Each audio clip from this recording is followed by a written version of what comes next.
सभी विद्यार्थियों का एक बार फिर से स्वागत। विद्यार्थियों 13वां लेसन चल रहा है अपना वेक्टर के अंदर। आज हम सदिशों का योग पढ़ेंगे।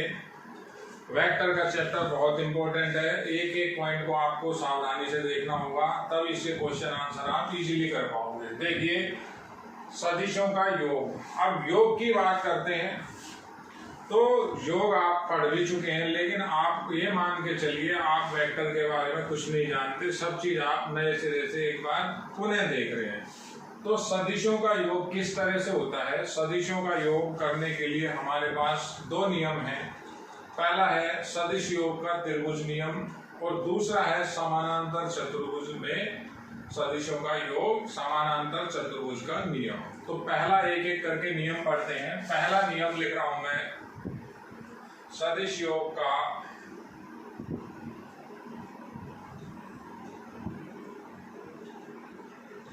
त्रिभुज नियम।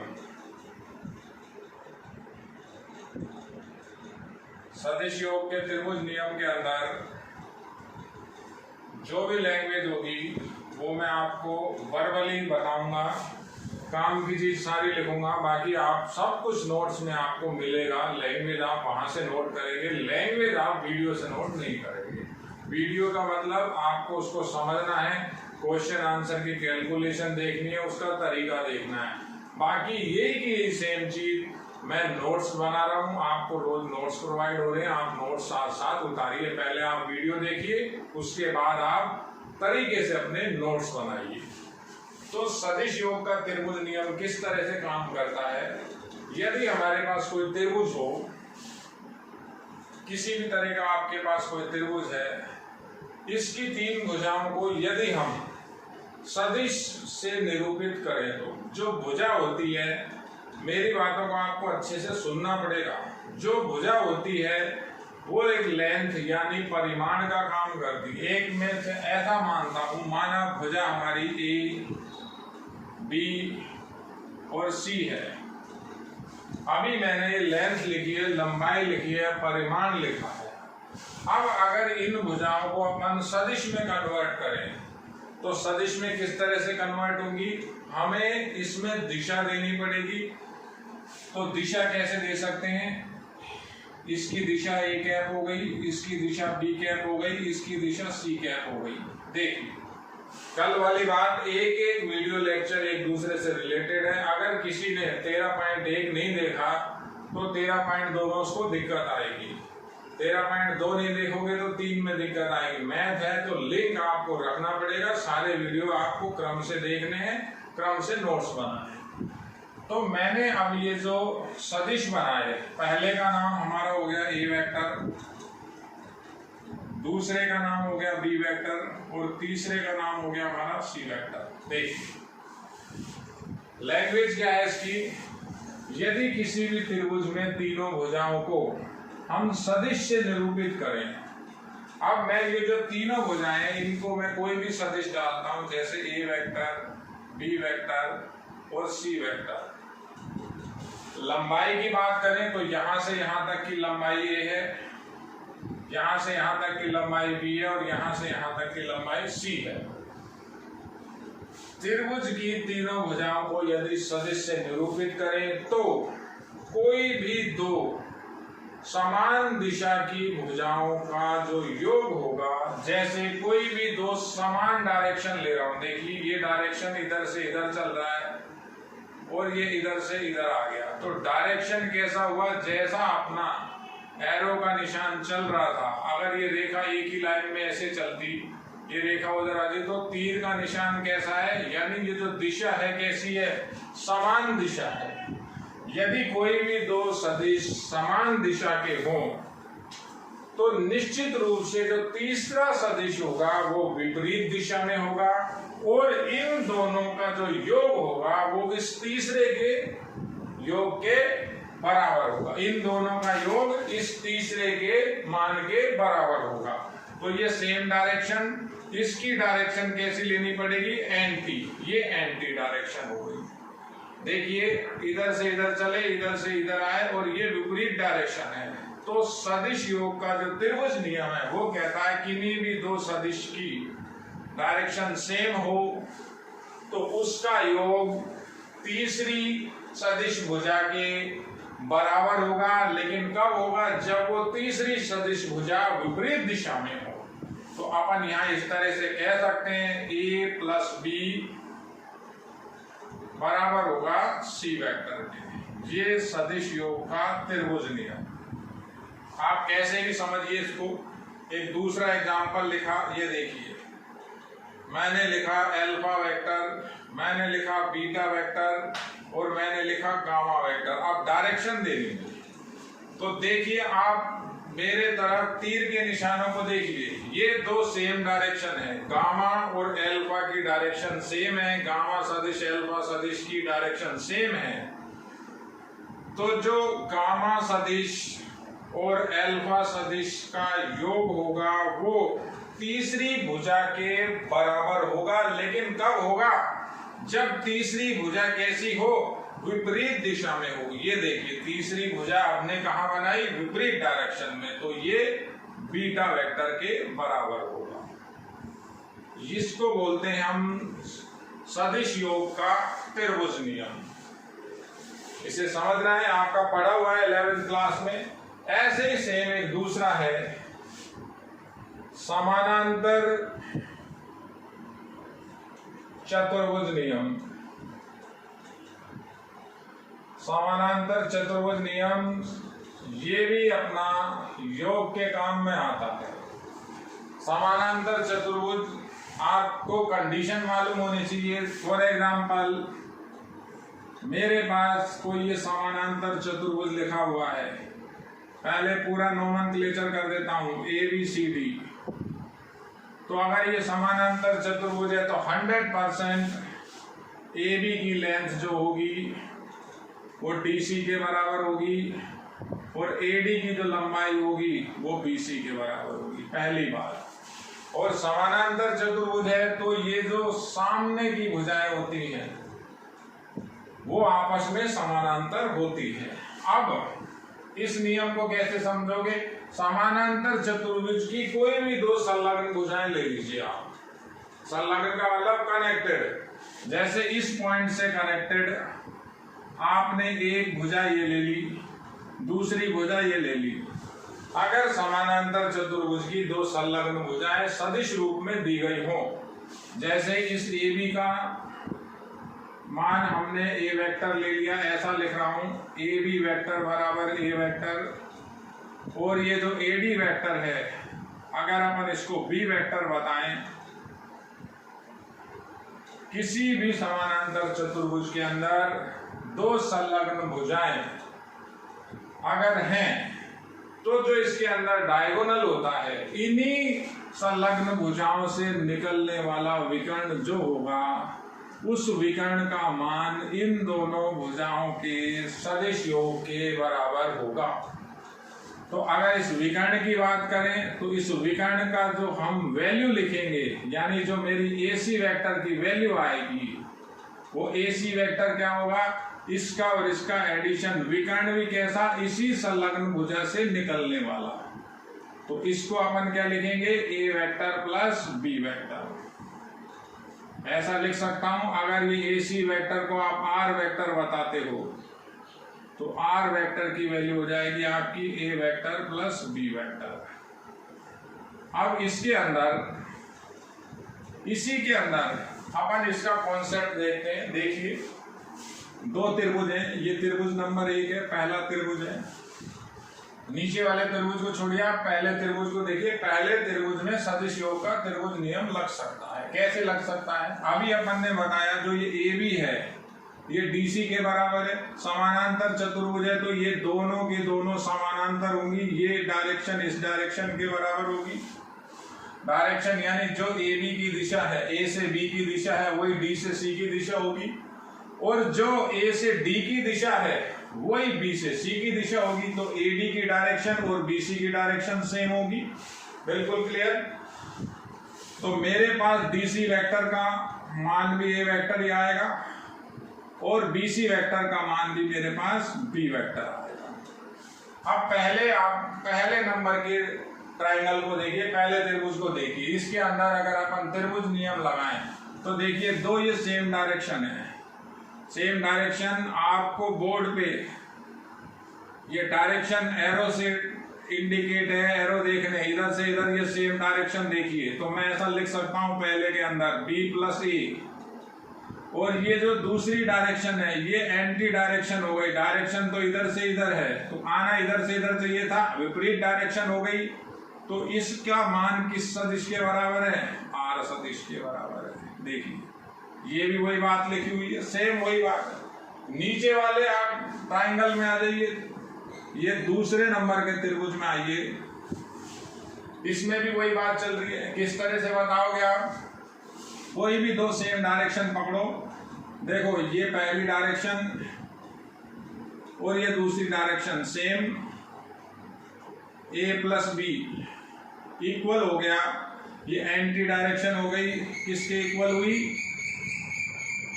AC के। AC की वैल्यू क्या है? r वेक्टर, इससे भी आया है। ये लिखा y1 और ये लिखा इक्वेशन नंबर 2 से। तो ये त्रिभुज नियम से हम समानांतर चतुर्भुज के अंदर विकर्ण की कैलकुलेशन कर सकते हैं। अब बात अगर ऐसी आ जाए, अगर अपन इस CA विकर्ण की बात करें, ये जो विकर्ण था ये AC विकर्ण था। AC विकर्ण की वैल्यू थी मेरे पास, AC विकर्ण को मैंने r वेक्टर के बराबर माना हुआ है। अब अगर अपन इधर से इधर चलेंगे तो आपका रूल किस तरह से लगेगा? हमारे पास रूल है AC वेक्टर की जो वैल्यू होती है वो -CA वेक्टर के इक्वल होती है। AC वेक्टर -CA वेक्टर के इक्वल होता है। इस चीज की अपन डिस्कस अभी आगे करेंगे।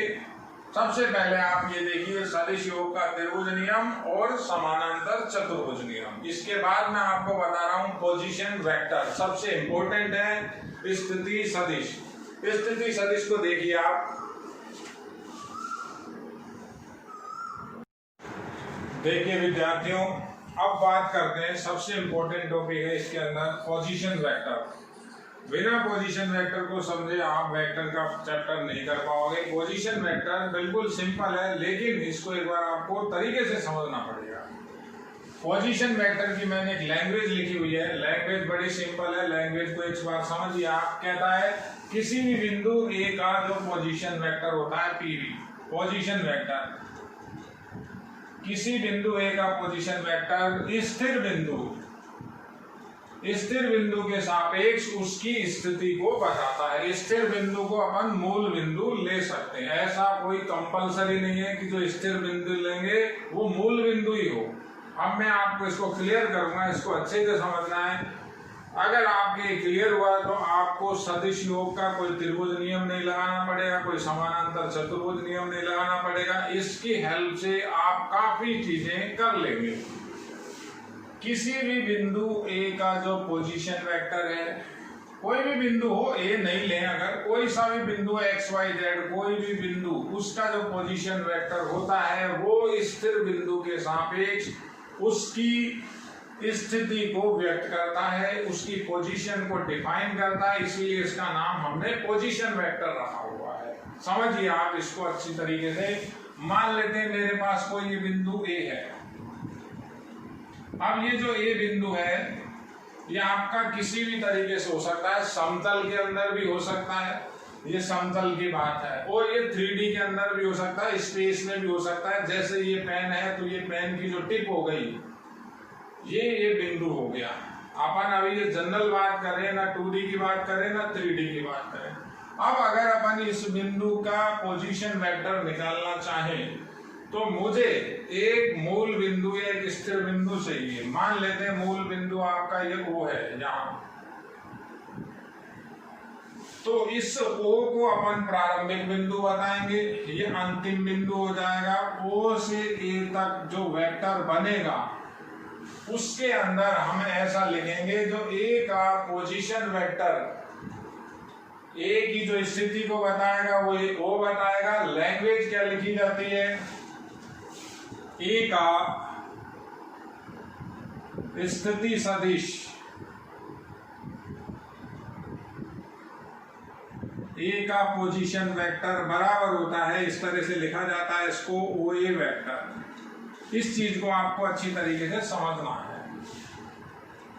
ओ जो हुआ, जो पहला है वो आपका स्टार्टिंग पॉइंट है, यानी ये प्रारंभिक बिंदु है या अंतिम बिंदु हुआ। तो प्रारंभिक बिंदु को स्थिर मानकर इस अंतिम बिंदु की जो स्थिति की बात होती है, इस स्थिति का अभिव्यक्तिकरण होता है, उसको हम कहते हैं स्थिति सदिश। तो ए का पोजीशन वेक्टर इस तरह से लिखा जाता है। ऐसा जरूरी नहीं है कि यहाँ ओ ही लिखा जाए, इस चीज को मैं भी आपको आगे क्लियर करूंगा। अब इस चीज को अपन ऐसे समझते हैं, इसी डायग्राम के अंदर मान लेते हैं मेरे पास एक बिंदु बी भी है, एक बिंदु सी दिया हुआ है, एक बिंदु डी दिया हुआ है। तो अब बात करें बी का पोजीशन वेक्टर क्या होगा। बी का पोजीशन वेक्टर या स्थिति सदिश एक ही बात है, वो हो जाएगा ओ बी वेक्टर। ऐसे ही सी का पोजीशन वेक्टर, सी का जो पोजीशन वेक्टर होगा ओ सी वेक्टर होगा, ओ से सी की तरफ। डी का जो पोजीशन वेक्टर निकल के आएगा, डी का पोजीशन वेक्टर ओडी वेक्टर कहलाएगा। आप इनमें देखिए जो प्रारंभिक बिंदु वो है वो स्थिर लिया गया है, तो हम किसी भी बिंदु का पोजीशन वेक्टर इस तरह से लिख सकते हैं। अब बात इसमें अपन करते हैं आगे की, इसका रोल क्या है, ये काम कैसे आएगा, इसकी हेल्प कैसे लेनी है आपको, तो किस तरह से काम करता है, इसका मेन पर्पज क्या है। देखिए आप, मैंने इन सबको मिला दिया, ये डायरेक्शन दी, देखिए आप। अब यहाँ कई त्रिभुज बन रहे हैं, पहला, दूसरा, तीसरा, ये चौथा, ये पांचवा, छठा, 6-7 त्रिभुज इसके अंदर बन रहे हैं। आपको त्रिभुज का कॉन्सेप्ट अब नहीं लगाना। आपसे किसी भी सदिश को पूछता है, अगर जैसे आपसे पूछता है ए बी वेक्टर, तो ए बी वेक्टर को हम क्या लिखेंगे, इस तरह से लिखेंगे बी का पोजीशन वेक्टर माइनस ए का पोजीशन वेक्टर। बी के पोजीशन वेक्टर में से ए का पोजीशन वेक्टर माइनस कर दो आप, ए बी वेक्टर आ जाएगा। जो पीछे लिखा हुआ है पहले उसका पोजीशन वेक्टर माइनस आगे वाले का पोजीशन वेक्टर। देखिए, तो ए बी वेक्टर की जो वैल्यू आएगी ओ बी माइनस ओ ए होगी। बी के पोजीशन वेक्टर को ओ भी लिखते हैं, ए के पोजीशन वेक्टर को ओ ए लिखते हैं। किसी का भी पोजीशन वेक्टर लिख सकते हो, जैसे अपन लिखना चाहें आर का पोजीशन वेक्टर, आर का position vector O R vector अपन लिख सकते हैं। ओ ही लिखना है, ये कंपलसरी नहीं है, लेकिन ये जो पॉइंट ओ है ये स्थिर बिंदु होना चाहिए। स्थिर बिंदु के सापेक्ष हम स्थिति देखते हैं। इसी को मैं त्रिभुज नियम से कनेक्ट करता हूं। देखिए आप, अगर ये उधर जाए तो इस तरह से आएगा, A B vector plus O A vector बराबर हो गया ओ बी वेक्टर। अब ये जो पहला त्रिभुज है इसको देखिए आप, दो डायरेक्शन सेम है। कौन कौन सी सेम है, ओ ए और ए बी, ये लिखा हुआ है ओ ए सदिश प्लस ए बी सदिश का मान बराबर है ओ बी सदिश के। क्यों? क्योंकि ये दोनों सेम डायरेक्शन है और ये एंटी डायरेक्शन है। तो त्रिभुज नियम आपको नहीं लगाना पड़ेगा, आप किसी भी तरीके से लिख सकते हो। जैसे फॉर एग्जांपल आपको लिखना है ए डी सदिश का मान, तो ए डी सदिश का मान आप कैसे लिखोगे, ए डी सदिश कैसे लिखा जाएगा, डी का पोजीशन वेक्टर माइनस ए का पोजीशन वेक्टर। डी का पोजीशन वेक्टर क्या होता है, ओ डी, ए का पोजीशन वेक्टर क्या होता है, ओ ए। किसी भी डायग्राम की जरूरत नहीं पड़ेगी। अब आप इसके अंदर त्रिभुज नियम लगा के देख लो। ये देखिए त्रिभुज नियम मैं लगा रहा हूं, ये ओ है, ये ए है, ये डी है, ये दोनों की ये डायरेक्शन है, इस ए से डी की ये डायरेक्शन है। देखिए आप, दो भुजाएं समान दिशा की सदिश रूप में, तो त्रिभुज नियम लगाएंगे तो क्या आएगा आपका, O A vector plus A D vector की वैल्यू बराबर बनेगी ये विपरीत भुजा किसके, ओडी वेक्टर के। तो ये यही लिखा हुआ है एडी वेक्टर का मान बराबर हो गया ओडी, तो ये है ही, ये ओए उधर गया माइनस ओए।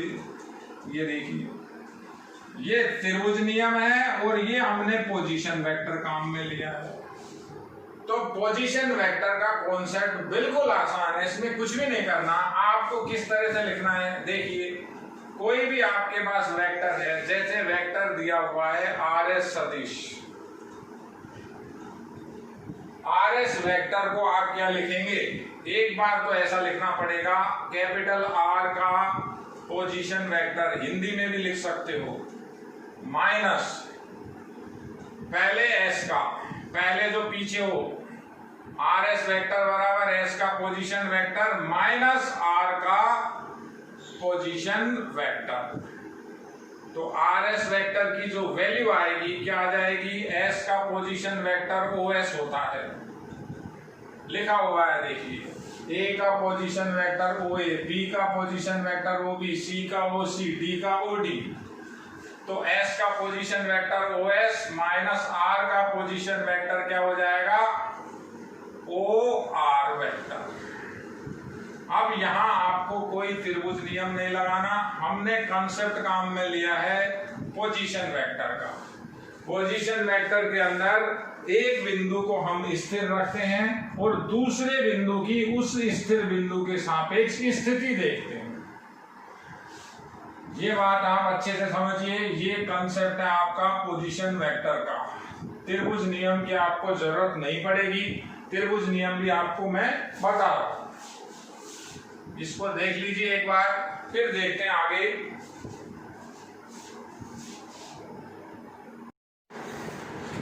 सभी विद्यार्थियों का फिर से स्वागत। विद्यार्थियों, वेक्टर के अंदर आज दूसरा वीडियो है 13.2, पॉइंट 2 का मतलब 1 के बाद 2। आज के वीडियो को आपको बहुत सावधानी से देखना पड़ेगा, 12 की बात चलेगी। अब हम आगे जैसे जैसे बढ़ेंगे इसके अंदर जितने भी छोटे छोटे पॉइंट हैं, थ्योरी पहले आपको समझनी है, अभी मैंने एक ही क्वेश्चन किया है। आज का अपना टॉपिक है सदिश के घटक। सदिश के घटक, कंपोनेंट ऑफ ए वेक्टर। अब ये कंपोनेंट ऑफ वेक्टर क्या होते हैं आपको थोड़ा बहुत मालूम है। कंपोनेंट ऑफ वेक्टर से पहले अपन बात करेंगे जो अक्षें होती हैं। अक्षेस यानी समतल के अंदर दो अक्षें एक्स और वाई, और 3D के अंदर स्पेस के अंदर 3 axis, x axis, y axis और जेड एक्सिस। तो पहले 3D के लिए एक बार बात करते हैं। मेरे पास ये मूल बिंदु एक्स एक्सिस, वाई एक्सिस और जेड एक्सिस, मैं ऐसा मान के चल रहा हूं एक्स अक्ष पर मेरे पास कोई पॉइंट है ए, इसके कोऑर्डिनेट है 1 0 0। वाई अक्ष पर एक पॉइंट है बी, इसके कोऑर्डिनेट है 0 1 0, और जेड एक्सिस पे भी एक पॉइंट है सी, उसके कोऑर्डिनेट है 0 0 1। कोऑर्डिनेट की बात आपको थोड़ा सा रेफरेंस 11th क्लास में एक चैप्टर था आपका 3D का, तो इतना आपको वहां बताया था। बात अब करेंगे हम पहले आई गैप, जे गैप और के गैप की। तो आई गैप का मतलब क्या है, अगर अपन यहाँ ओए वेक्टर की बात करें, ओए सदिश की बात करें, तो ओए सदिश को किस तरह से डिफाइन किया जाएगा, देखिए आप। पहली बात तो ओए वेक्टर का जो परिमाण होगा, यहां से यहां तक की लेंथ 1 है। बात को समझिए, इसको सावधानी से देखिए, केवल और केवल आपको रट्टे नहीं लगाने कि ऐसा सर होता है, ऐसा पढ़ रखा है, मैं आपको कंसेप्ट से बता रहा हूँ। देखिए वो से ए तक की दूरी यूनिट है 1 है, एक्स अक्ष पर है इसलिए वाई 0 जेड 0। तो ओए वेक्टर को हम निकालें तो उससे पहले अगर उसका परिमाण निकाले वो 1, ऐसे ही ओबी का परिमाण भी 1 है। देखिए आप, यहां से यहां तक की दूरी 1, ये दूरी 1, ऐसे ही ओसी का भी जो मॉडुलस है वो भी आपका 1 आया। तो इसका मतलब क्लियर, ये तीनों के तीनों यूनिट वेक्टर हो गए, तीनों के तीनों इकाई सदिश हो गए। ये तीनों के तीनों अक्षों पे रखे हुए हैं, एक एक्स एक्सिस पे, एक वाई पर, एक जेड पर है। इनको हमने नाम दिया हुआ है, एक्स अक्ष का जो यूनिट वेक्टर होता है उसको हम आई कैप लिखते हैं। तो हमने नाम क्या दिया हुआ है, हमने नाम इस तरह से दिया हुआ है इसको आई कैप। वाई अक्ष के जो यूनिट वेक्टर होता है, जो वाई अक्ष की दिशा को बताता है, उसको जेड कैप। और जो जेड अक्ष की दिशा को बताएगा, दिशा की बात कर रहा हूं मैं केवल, जेड अक्ष की जो दिशा को डिफाइन करेगा उसका नाम होता है के कैप। तो पहली सबसे इंपॉर्टेंट पहली बात तो आपको ये माइंड में रखनी है। अब अपन बात करते हैं किसी भी एक वेक्टर के जो कंपोनेंट होते हैं, घटक होते हैं। कंपोनेंट मतलब जो अक्षों के सापेक्ष उसका विभाजन होता है, जो उसके घटक बनते हैं, उससे हम उस वेक्टर को कैसे लिखते हैं। देखिए विद्यार्थियों, अभी जो आपको मैंने अक्षों के यूनिट वेक्टर बताए थे, एक्स अक्ष का यूनिट वेक्टर आई कैप, वाई का जे कैप और जेड का के कैप, उसी के बेसिस पे अब हम क्या कर रहे हैं, किसी भी पॉइंट को 3D के अंदर कोई पॉइंट है, हम उसको घटकों में कन्वर्ट करेंगे। यानी किसी भी ये बिंदु का घटक रूप है सदिश फॉर्म में। तो ये कह रहा है, एक क्वेश्चन मान लीजिए, पूरी एक थ्योरी है आपकी बुक में और बहुत इंपॉर्टेंट है। ये क्या कहता है कि यदि P बिंदु एक्स वाई जेड हो तो सिद्ध कीजिए OP वेक्टर की value x i cap, y j cap, z k cap और उसका परिमाण under root x square plus y square plus z square. परिमाण बिल्कुल सिंपल है, 11 से निकल जाएगा। दो बिंदु है, एक बिंदु ओ बिंदु, तो मूल बिंदु हो गया 0 0 0, दूसरा हो गया बिंदु आपका क्या एक्स वाई जेड। तो दूरी का फॉर्मूला भी लगा सकते हैं, दूरी का formula under root x minus 0 का whole square plus y minus 0 का whole square plus z minus 0 का होल स्क्वायर। तो ये फॉर्मूला तो आपका बड़ा इजी है। मेन काम है आपको इस सदिश को आपको इस घटक की फॉर्म में कन्वर्ट करना है, जहां आई जे क्या है, यूनिट वेक्टर है किसके, अक्षों के। बहुत इंपॉर्टेंट है, इसको अच्छे से देखिए किस तरह से करेंगे। सॉल्यूशन कह लें या इसका प्रूफ कह लें। तो सबसे पहले मैं क्या कर रहा हूं, इसी की एक पिक्चर बना रहा हूं, उस पिक्चर के हिसाब से अपन काम करेंगे। मेरे पास एक्स एक्सिस मूल बिंदु, वाई एक्सिस जेड एक्सिस। अब ये जो कोई बिंदु है P, ये रहा P बिंदु, ये स्पेस के अंदर है। जैसे पेन है, पेन की कहीं टिप पर ये बिंदु है। तो मूल बिंदु, दीवार का कोई भी कॉर्नर मूल बिंदु से इसकी अलग अलग लोकेशन होगी। अभी मुझे समतल में ही दिखाना पड़ेगा। मान लेते हैं ये आपका वो P बिंदु है, एक्स वाई और जेड। इस P बिंदु का O से जो पोजीशन वेक्टर बनता है, यानी O के साथ P का O के सापेक्ष स्थिति सदिश OP, सदिश OP को हमें ये प्रूव करना है। किस तरह से करेंगे, इसके लिए अपन एक काम कर रहे हैं। मैं इसके अंदर समानांतर चतुर्भुज की हेल्प लूंगा, समानांतर चतुर्भुज बनाऊंगा। आप देखिए समानांतर चतुर्भुज का कॉन्सेप्ट चलेगा, कैसे करेंगे मैं भी आपको बताता हूं। एक बार आप पहले से देखिए डायग्राम किस तरह से बनेगा, आपको डायग्राम कैसे बनाना है, डायग्राम के अंदर कौन सी चीज किसको इंडिकेट करेगी। ये मैंने एक समानांतर चतुर्भुज कंप्लीट किया है। अभी कोई पॉइंट नहीं लिखा, कोई नोमेनक्लेचर नहीं लिखी, केवल एक्स एक्सिस, वाई एक्सिस और जेड एक्सिस लिखा हुआ है। ये वाई है, वाई को इंडिकेट कर देते हैं, अभी काम आएगा। पहला समानांतर चतुर्भुज है। एक समानांतर चतुर्भुज का मुझे कॉन्सेप्ट और चाहिए। तो यहाँ एक पॉइंट लिया,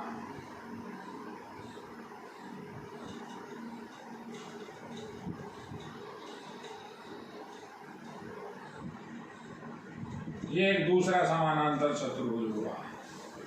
अब किस तरह से करेंगे, देखिए सबसे पहली बात, जो सबसे एक बार पुरानी बात, एक बार उसको रिपीट करते हैं। अभी आपको बताया था, अगर ये डिस्टेंस यूनिट है, ये दूरी 1 है, तो जो ये O से लेकर A तक OA वेक्टर की जो वैल्यू आएगी उसको अपन बोलते हैं आई कैप।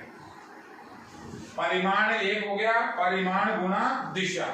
अगर ये दूरी y अक्ष से यहाँ की दूरी फिर एक है, ये B बिंदु है, तो जो OB वेक्टर होता है उसको अपन बोलते हैं J कैप।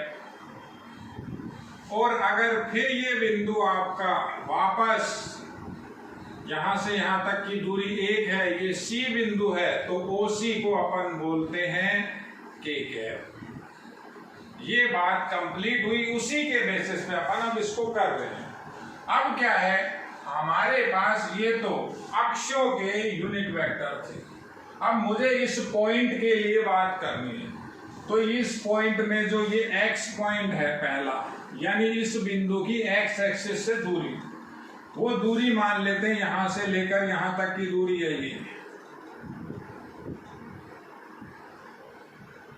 अब बच्चे कहेंगे सर दूरी तो यहां से यहां तक होती है, दूरी लंबवत होती है, इसका जो प्रोजेक्शन पड़ेगा वो यहां है। दूरी ऐसे लंबवत में ये किस तरह से है बिंदु, तो ये दूरी इधर, ये लंबवत दूरी इधर और ये दूरी इधर आ गई। तो ये x एक्स किसकी दूरी हो गई, यहां से लेकर यहां तक की जो दूरी हो गई वो y हो गई। और ये इस पॉइंट की, ये वही पॉइंट है, मूल बिंदु से अपन दूरी काउंट करते हैं, ये दूरी यहां से यहां तक, मूल बिंदु से ये दूरी हो गई y, और ये यहां से यहां तक का डिस्टेंस हो गया z।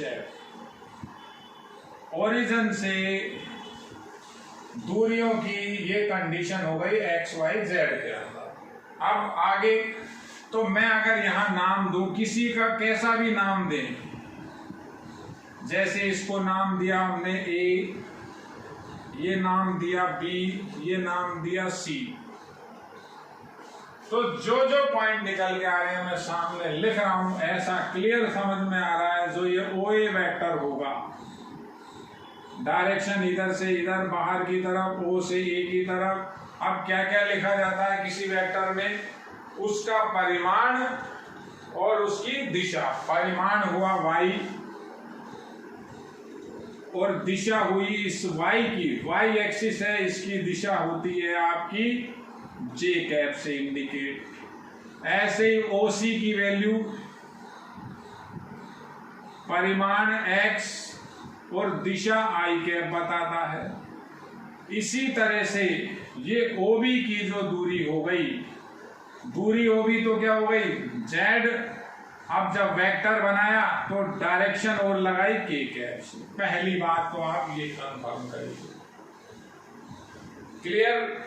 उसके बाद अब हमने जो ये समानांतर चतुर्भुज का कॉन्सेप्ट लिखा है वो इसी बेसिस पे लिखा है। देखिए ये दोनों के दोनों पैरेलल हैं, ये डायरेक्शन इधर तो ये भी डायरेक्शन इधर, इसको S दिया तो ये जो OA वेक्टर है और ये SP वेक्टर है, दोनों बराबर। समानांतर चतुर्भुज हैं तो क्या होगा, लेंथ भी बराबर होगी, दिशा भी बराबर है। तो इसी OA वेक्टर को मैं SP वेक्टर लिख सकता हूं, इसको लिखा SP वेक्टर इक्वल OC की बात करते हैं। ये OC वेक्टर लिखा हुआ है, इसमें अगर ये डायरेक्शन है तो इसके पैरेलल में ये BS वेक्टर है। देखिए ये दोनों फिर पैरेलल, तो OC के पैरेलल में हो गया आपका BS वेक्टर। उसके बाद OB वेक्टर, ये आपका OB वेक्टर है, OB वेक्टर, इसकी डायरेक्शन इधर बाहर OB, तो इसके पैरेलल में आपका ये वेक्टर है। ये देखिए समानांतर चतुर्भुज है, ये दोनों के दोनों पैरेलल, तो ये हुआ CS वेक्टर। मेन आपको ये बात को समझना है, इसीलिए मैंने समानांतर चतुर्भुज का कॉन्सेप्ट इसके अंदर लिया। अब किस तरह से अपन ये प्रूव करेंगे, प्रूव करना बड़ा सिंपल है। डायग्राम को आपको क्लियर बनाना है, सारा खेल इसमें थोड़ा सा डायग्राम का ही है। पहले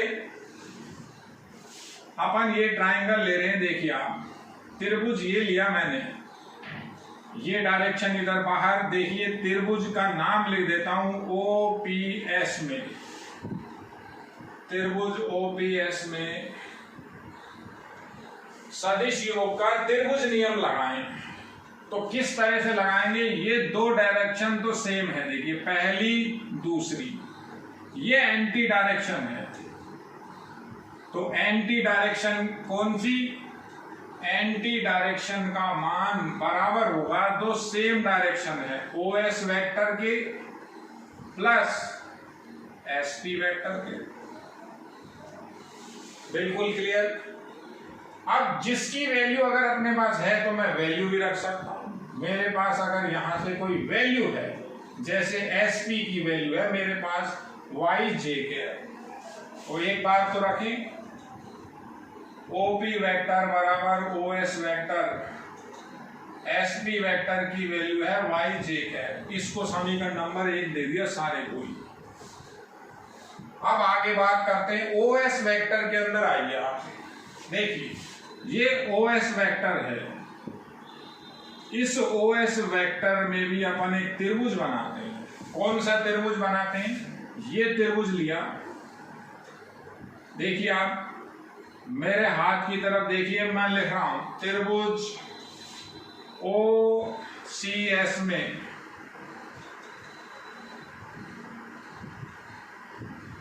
ये तो त्रिभुज OPS था, त्रिभुज OCS आ गया, ये OCS। फिर सदिश योग का त्रिभुज नियम लग रहा है, बिल्कुल क्लियर लग रहा है। कैसे लग रहा है? ये दो तो सेम डायरेक्शन है और ये एंटी है, तो एंटी वाले का मान यानी OS वेक्टर का मान सेम डायरेक्शन। कौन कौन सी सेम डायरेक्शन? OC और CS वेक्टर के इक्वल होगा।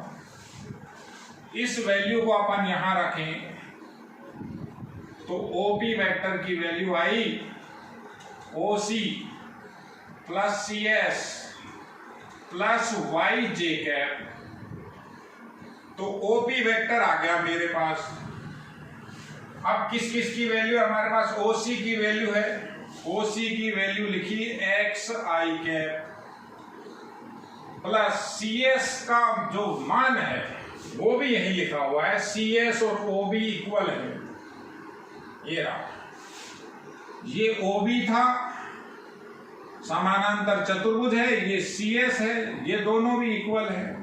तो इस CS और OB की वैल्यू मैंने ये लिखी, CS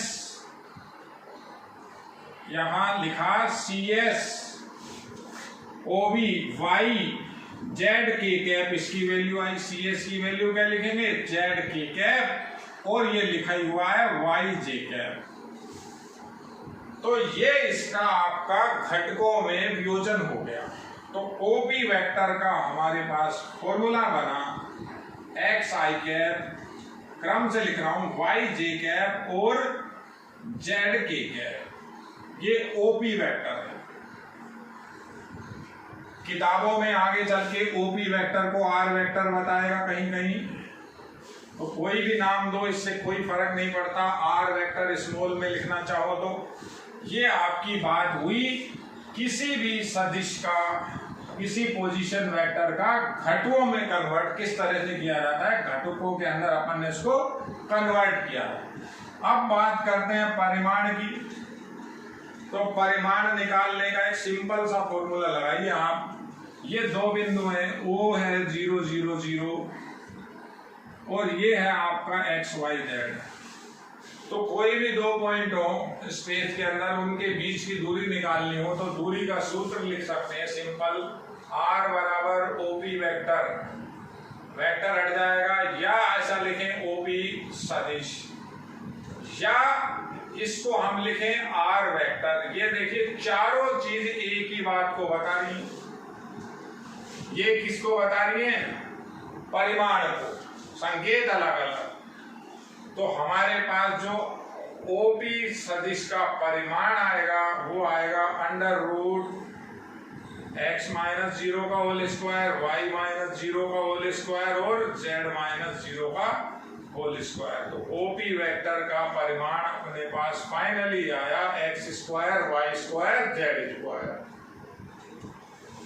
इस पे अपन क्वेश्चन किस तरह से करते हैं, बड़ा सिंपल सा काम है। जैसे आपको कोई भी सिंपल सा क्वेश्चन दे दे, कह देता है ए वेक्टर की वैल्यू 2i माइनस जे प्लस 2k, तो ए का जो परिमाण निकलता है अंडर रूट 4 1 और 4, ए का परिमाण इस तरह से आ जाता है 3, यानी जो लेंथ आ जाती है ए सदिश की जो लंबाई होगी वो 3 वर्ग इकाई होगी। इस बात को अपन फिर भी बाद में कर लेंगे। मेन आप ये देखिए किस तरह से अपन ने ये दो समानांतर चतुर्भुजों की सहायता से इस बिंदु को यानी इस ओपी वेक्टर को घटकों में कन्वर्ट किया है। ये काफी इंपॉर्टेंट है, इसको आपको अच्छी तरीके से देखना है, क्योंकि इस बुक के अंदर कई क्वेश्चन ऐसे आएंगे आपके जिसमें समानांतर चतुर्भुज होगा, रोम्बस होगा, अलग अलग तरह की आकृति होगी, हमें वहां डायग्राम बनाने पड़ेंगे और ये सदिश योग का त्रिभुज नियम और चतुर्भुज नियम दोनों आपको काम में लेने आना चाहिए। तो किस तरह से मैंने किया इसको एक बार अच्छी तरह देखिए, ये काफी इंपॉर्टेंट है।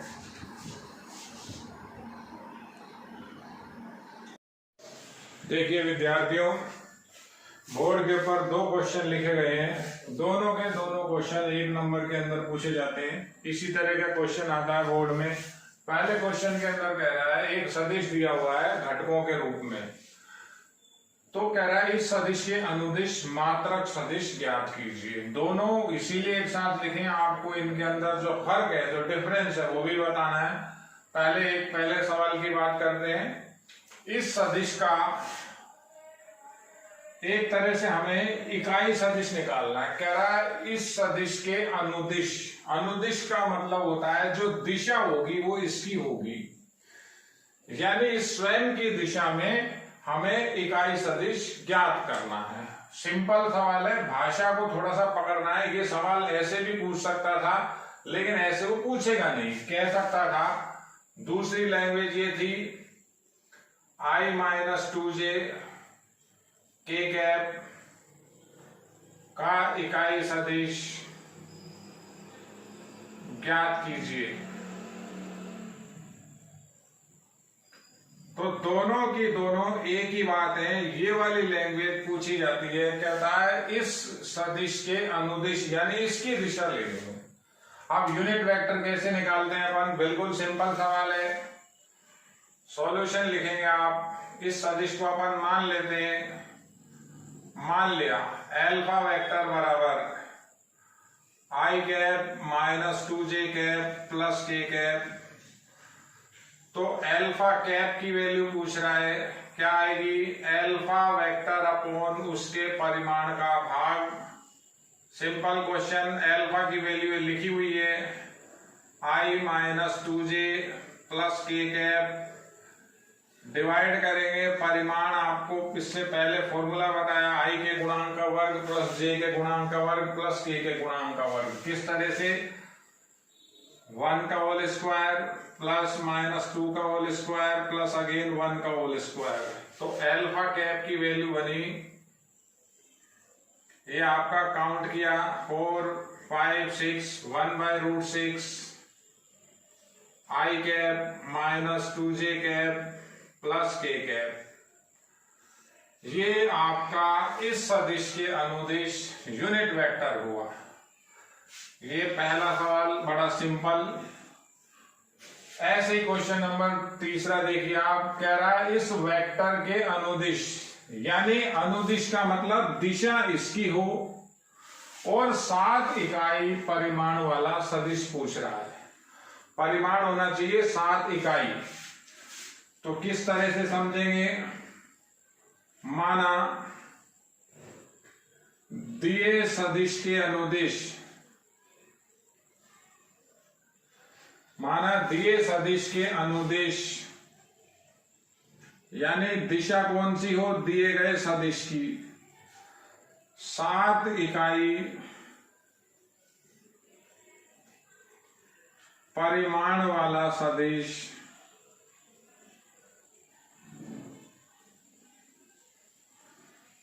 बीटा वेक्टर है, हमने ये मान लिया। तो पहले तो दिशा निकालें किसकी, दिए गए सदिश की। इस सदिश को भी मान लेते हैं। मान लिया अल्फा बराबर, अल्फा वेक्टर बराबर 2i plus 3j minus 4k cap. तो अल्फा कैप की value I alpha vector divided by उसी के परिमाण से भाग। अल्फा कैप क्या आएगा आपका, 2i cap 3j cap minus 4k cap को आप डिवाइड करोगे अंडर रूट, कितने से डिवाइड होगा, 2 का वर्ग एक बार लिखना होगा, प्लस 3 का वर्ग माइनस 4 का वर्ग माइनस 4 का होल स्क्वायर हो जाएगा आपका। तो अल्फा कैप की वैल्यू क्या बनेगी, अल्फा कैप बन जाएगा आपका, ये हुआ 9 16 4 29 1/√29 2i plus 3j minus 4k cap. अब ये क्या कह रहा है, इसकी यहां बात देखें, ये लैंग्वेज आप बाद में भी लिख सकते हो।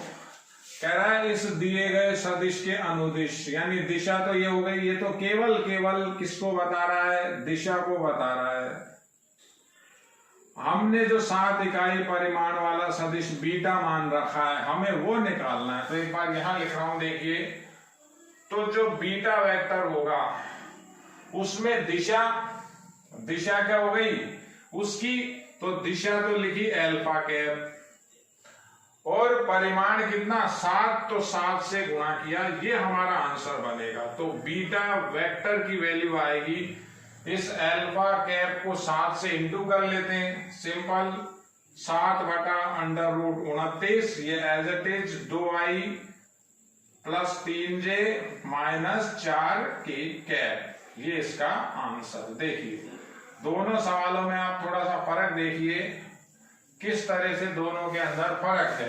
ये तो कह रहा है इसी का यूनिट वेक्टर, इसी के अनुदिश, और कहता है दिशा तो इसकी हो लेकिन परिमाण कैसा हो उसका 7। तो दिशा इसकी ले ली, दिशा किसकी ली हमने, ये लिखी हुई है, दिशा तो इसकी स्वयं की, और परिमाण किसी दूसरे का 7, तो वो बीटा वेक्टर आपको निकालना था।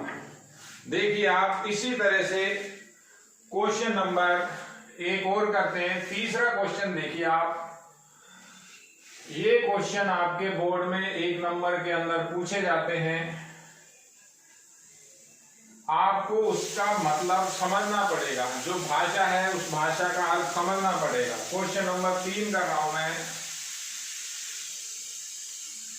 i minus j plus 2k, वह एक वेक्टर हो गया i cap minus j cap plus 2k cap, वह 2i minus j minus k cap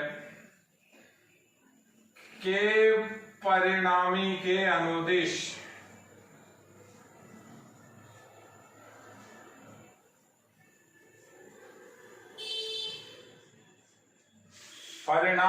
अनुदिश इकाई सदिश ज्ञात कीजिए। तो आपको यहां क्या करना है इस क्वेश्चन के अंदर, सबसे पहले इन दोनों का परिणामी सदिश निकालना है। जो परिणामी सदिश होगा उसका हमें यूनिट वेक्टर निकालना है। परिणामी के अनुदिश, तो परिणामी का क्या मतलब होता है, फिजिक्स में आप पढ़ चुके हो, परिणामी का मतलब होता है रिजल्टेंट, यानी दोनों का जो एडिशन होता है वो परिणामी होता है। तो ऐसा लिख रहा हूं, मान लिया ये ए वेक्टर है i minus J cap plus 2k cap, ये बी वेक्टर ले लिया आपने 2i कैप माइनस जे कैप माइनस k कैप, इनका परिणामी सदिश सी हो, सी वेक्टर मान लिया इनका परिणामी। अब परिणामी से कंफ्यूज नहीं होना है, परिणामी क्या होता है, परिणामी मतलब सभी सदिशों का योग मैथमेटिकल लैंग्वेज में परिणामी कहा जाता है। वो परिमाण अलग चीज है। परिणामी सदिश C हो तो C की वैल्यू क्या हो जाएगी, A vector plus B vector. तो C वेक्टर की वैल्यू आएगी, दोनों वेक्टर का एडिशन कर दो, सिंपल एडिशन, बिल्कुल सिंपल है, 3i cap minus 2j cap और प्लस का k कैप, ये परिणामी हो गया। हमने फॉर्मूला बता दिया, परिणामी बिल्कुल सिंपल है। लेकिन बच्चा ये कहता है सर ये परिणामी मैंने कभी पढ़ा ही नहीं। अब हमसे पूछ कर रहा है परिणामी के अनुदिश, तो मुझे C कैप का मान निकालना है। C कैप कैसे निकलेगा, C वेक्टर में उसके परिमाण का भाग देंगे। C वेक्टर आपका ये रहा, C वेक्टर लिखिए 3i minus 2j plus k cap, परिमाण का भाग, परिमाण का वर्ग करेंगे, 9 आएगा, 4 आएगा, 1 आएगा। देखिए आप परिणामी के यूनिट वेक्टर को ये पूछ रहा है, तो फाइनली लास्ट में अपना क्या आंसर बन रहा है, C कैप की वैल्यू आ रही है 3i minus 2j plus k cap upon under root 14। ये इसका सॉल्यूशन हुआ। इस तरह